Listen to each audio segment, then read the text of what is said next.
Понякога, след като преживеем силна емоционална връзка или раздяла, остава усещането, че сме изгубили част от себе си.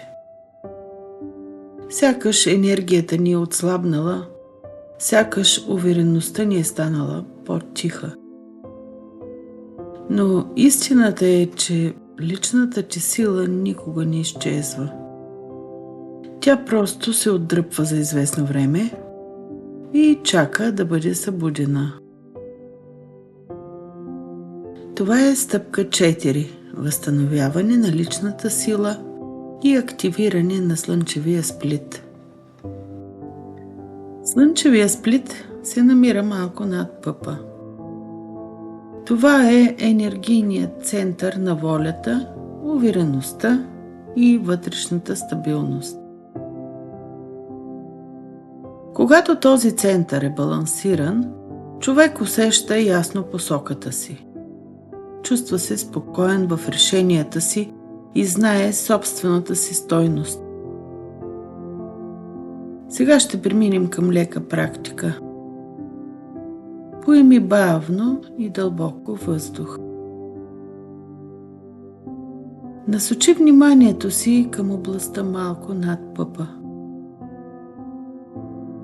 Представи си там топла, златиста светлина, като малко слънце.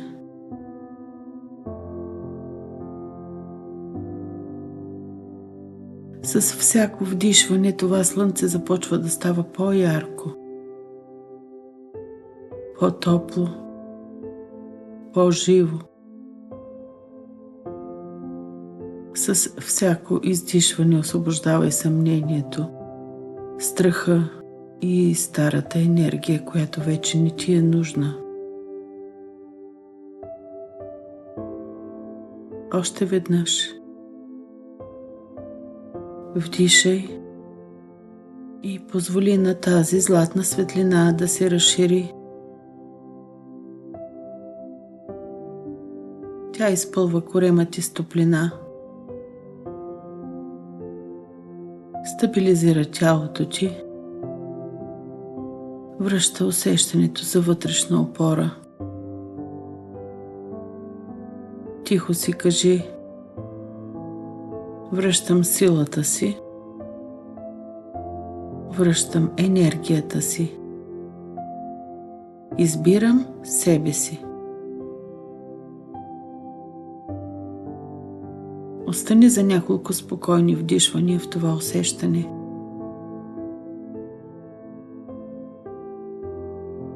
Позволи на тази светлина да се разпространи в цялото ти тяло и усети как увереността и спокойствието постепенно се връщат.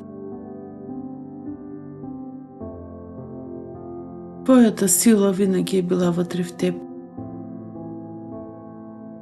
Днес ти просто си спомняш това.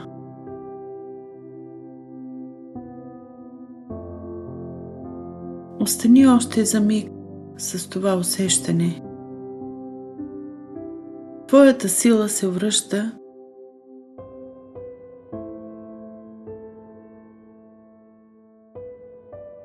енергията ти отново принадлежи на теб.